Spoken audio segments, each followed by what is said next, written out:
Halo, perkenalkan nama saya Angelina Notilia dari jurusan Teknologi Pangan dan Hasil Pertanian angkatan 2019 dengan NIM 19444173 TP 12550. Judul jurnal yang saya gunakan adalah Influence of Different Blanching Methods on Color, Ascorbic Acid, and Phenolic Content of Broccoli. Ini saya akan menjelaskan pendahuluan, material dan metode yang digunakan, hasil dan pembahasan, dan yang terakhir adalah kesimpulan. Pertama-tama, saya akan menjelaskan pendahuluan. Sayuran yang biasa dikenal sebagai sayuran cruciferous karena termasuk dalam famili Cruciferae, khususnya genus Brassicaceae seperti brokoli, kembang kol, dan kale, diakui kontribusinya terhadap gizi manusia dan memiliki banyak manfaat kesehatan lainnya. Terdapat studi epidemiologis yang menunjukkan bahwa asupan buah dan sayuran yang tinggi dapat melindungi jaringan dari tumorogenesis. Efek yang menguntungkan bagi kesehatan ini dikaitkan dengan kandungan vitamin, mineral, serat pangan, dan konstituen lainnya seperti flavonoid, karotenoid, dan glukosinolat yang tinggi pada buah dan sayuran. Sudah banyak diketahui bahwa beberapa atribut kualitas tertentu seperti kandungan nutrisi, tekstur, warna, dan flavor terpengaruh selama penyimpanan sayuran yang tidak diolah. Hal ini terjadi karena adanya aktivitas enzim. Dan aktivitas enzim ini dapat diinaktivasi dengan perlakuan panas belansir. Pada satu sisi, paparan panas efektif dalam mengurangi reaksi degradasi selama penyimpanan. Namun pada sisi lainnya, pemanasan ini dapat menghasilkan modifikasi struktur sel dan perubahan komposisi serta penurunan nutrisi yang signifikan. Sehingga berbagai penelitian diperlukan untuk menemukan teknologi yang paling memadai dan menentukan waktu pemrosesan yang diperlukan untuk mengaktifasi enzim yang dapat menyebabkan penurunan kualitas dan nutrisi. Dalam hal ini, penting untuk mengidentifikasi enzim utama yang berperan serta kinetika inaktivasinya. Enzim yang paling stabil terhadap panas adalah enzim peroksidase, dan inaktivasi enzim peroksidase digunakan untuk menunjukkan kecukupan waktu belansir.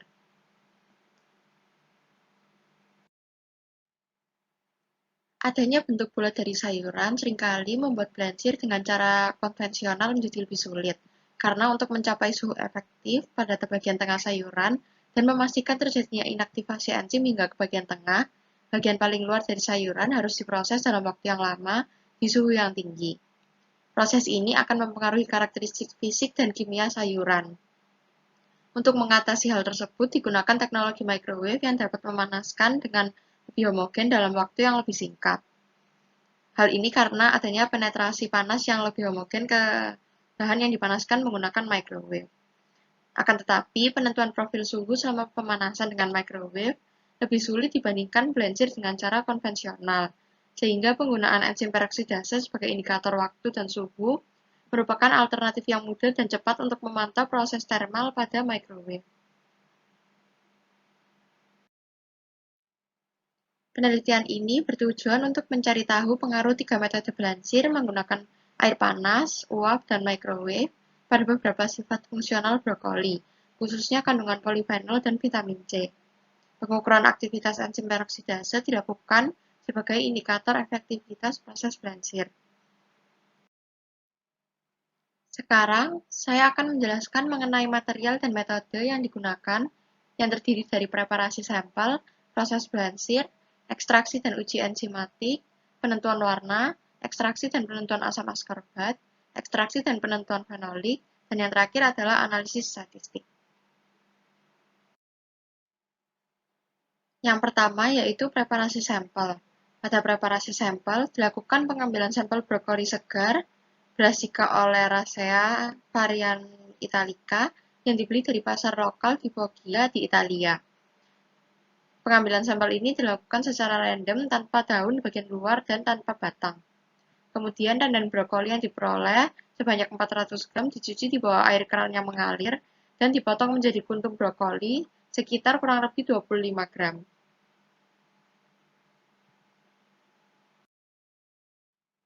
Pada proses belansir, terdapat tiga proses yang digunakan. Yang pertama yaitu proses belansir dengan air panas, yang kedua proses belansir dengan uap, Dan yang ketiga, proses blensir menggunakan microwave. Yang pertama yaitu air panas, sebanyak 25 gram sampel dicelupkan ke air mendidih dengan rasio sampel dan air keran adalah 1:10, dan dilakukan blanching selama 30, 60, 90, 120, dan 180 detik. Setelah diberi perlakuan, sampel ditiriskan dan diletakkan ke blotting paper, dan percobaan dilakukan sebanyak 2 kali pengulangan. Untuk metode blanchir dengan uap, yaitu kuntum brokoli disandarkan pada plastik grid yang ditempatkan di dalam tabung foil silinder dengan diameter 14 cm dan dikenakan uap satu persatu. Sampel diblanchir selama 30, 60, 90, 120, dan 180 detik. Setelah diberi perlakuan, sampel diletakkan di blotting paper. Percobaan dilakukan sebanyak 2 kali pengulangan. Untuk metode blanchir microwave, satu persatu sampel kuntum brokoli sebanyak 25 gram disandarkan pada plastik grid yang ditempatkan ke dalam gelas beker 500 ml dan kemudian di microwave. Gelas beker ditutup dengan piring untuk mencegah kehilangan air.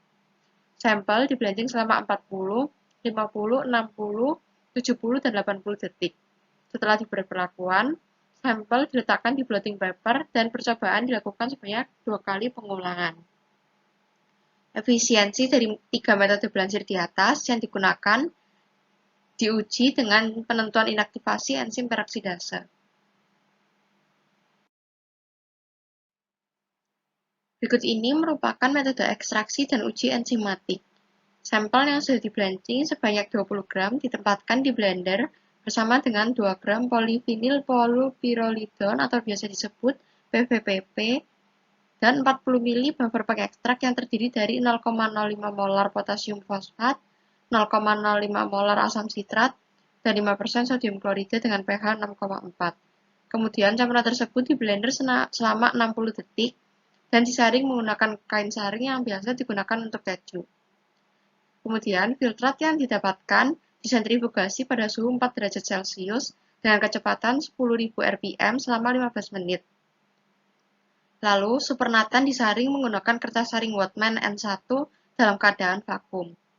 Semua operasi ini dilakukan dalam penanggas es. Prosedur ini dilakukan sebanyak 2 pengulangan untuk masing-masing waktu dan proses blanchir. Kemudian, ekstrak disimpan pada suhu 4 derajat Celcius sampai pengujian dilakukan.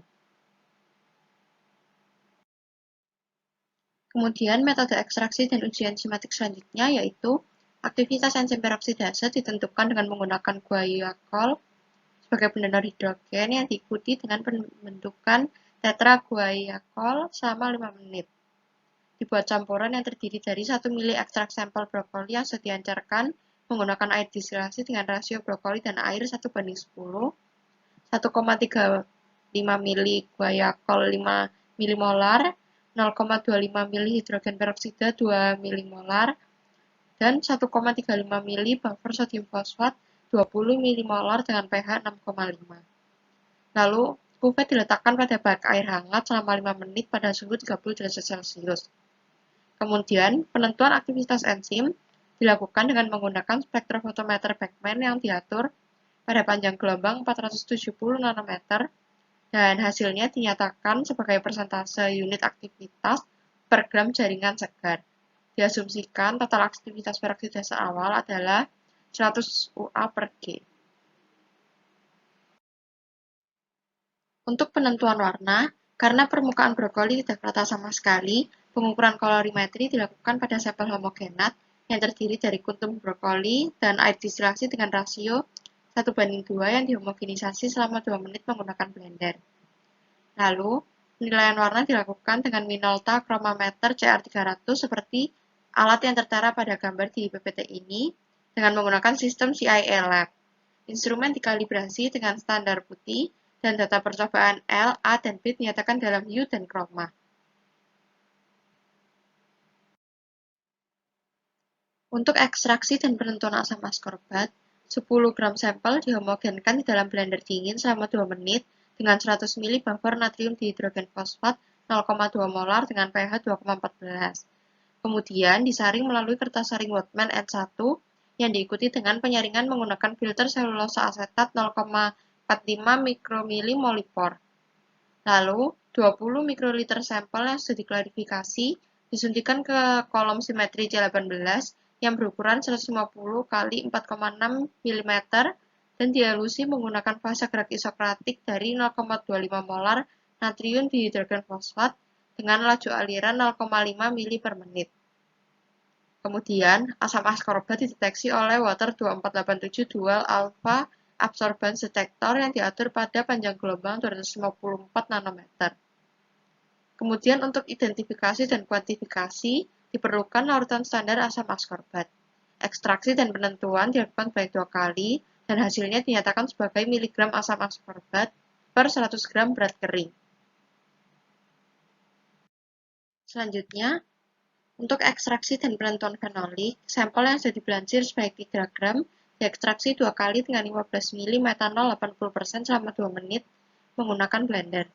Kemudian, campuran tersebut disentrifugasi pada suhu 4 derajat Celcius dengan kecepatan 10.000 rpm selama 15 menit dan supernatan diuapkan pada tekanan yang direduksi. Kemudian, ekstrak diencerkan dengan 5 ml air. Lalu, total fenoliknya ditentukan dengan menggunakan reagen Volin-Chauchaldeau. Pada 100 mikroliter ekstrak ditambahkan 3 ml air suling dan 0,5 ml reagen Volin-Chauchaldeau. Setelah 3 menit ditambahkan 2 ml sodium karbonat 20%, kemudian dicampur hingga merata. Setelah diinkubasi selama 60 menit, diukur absorbansinya pada panjang gelombang 650 nanometer menggunakan spektrofotometer UV vis dengan asam galat sebagai standarnya. Hasil dinyatakan sebagai miligram asam galat per gram berat kering. Untuk analisis statistik, semua data percobaan dianalisis menggunakan satu cara, yaitu menggunakan ANOVA dan Fisher's Test dengan software StatSoft versi 6. Digunakan P-level, di mana nilai dianggap berbeda secara signifikan jika nilai P-nya kurang dari 0,05. Berikutnya, saya akan menjelaskan bagian yang ketiga, yaitu hasil dan pembahasan yang terdiri dari pengukuran keefektifan blansir, efek blansir pada warna kuntum brokoli, efek blansir pada kandungan asam askorbat, dan efek blansir pada total fenolik. Yang pertama yaitu pengukuran keefektifan blansir. Gambar ini menunjukkan aktivitas residual sebagai fungsi waktu untuk ketiga perlakuan yang berbeda. Residual activity ini mengacu pada aktivitas enzim yang masih tersisa yang belum mengalami inaktivasi setelah enzim diberi perlakuan blansir pada suhu tinggi.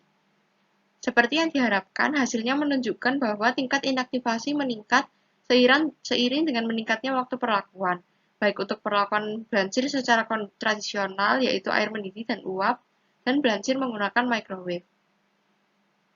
90% aktivitas enzim peroksidase hilang dalam 90 detik pertama dalam blanching air panas, 50 detik pertama dalam blanching microwave, dan 30 detik pertama dalam blanching uap.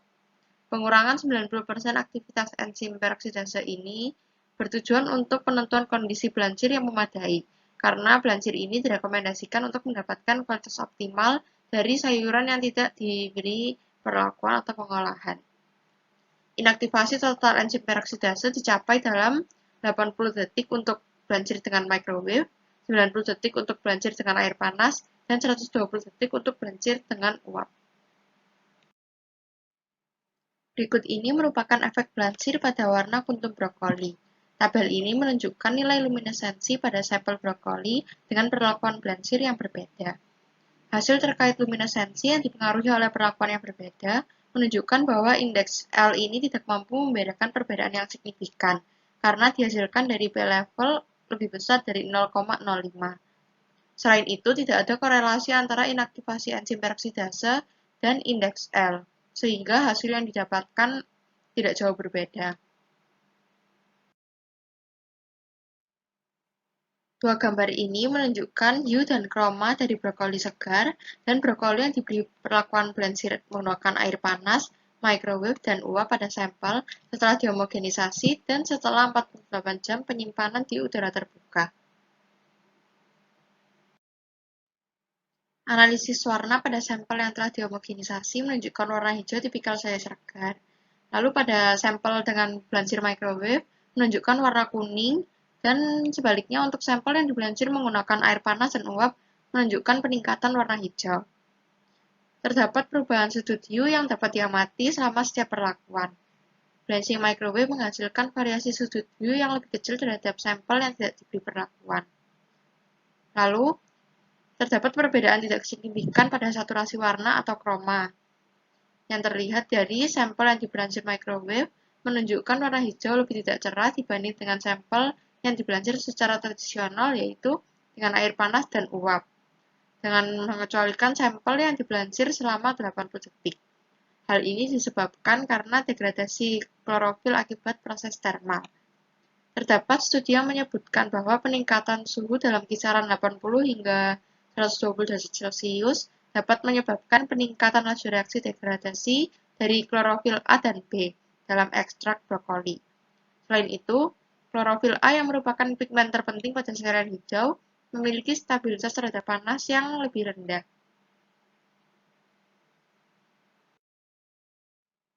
Selanjutnya, saya akan menjelaskan mengenai efek blancir pada kandungan asam askorbat. Kandungan asam askorbat pada brokoli segar sangat bervariasi dan tergantung pada tingkat kematangan brokoli ketika dipanen, kondisi pertumbuhan, keadaan tanah, dan penyimpanan pasca panen. Pada penelitian ini, brokoli mentah memiliki kandungan asam askorbat sebesar 151,32 mg per 100 gram berat kering.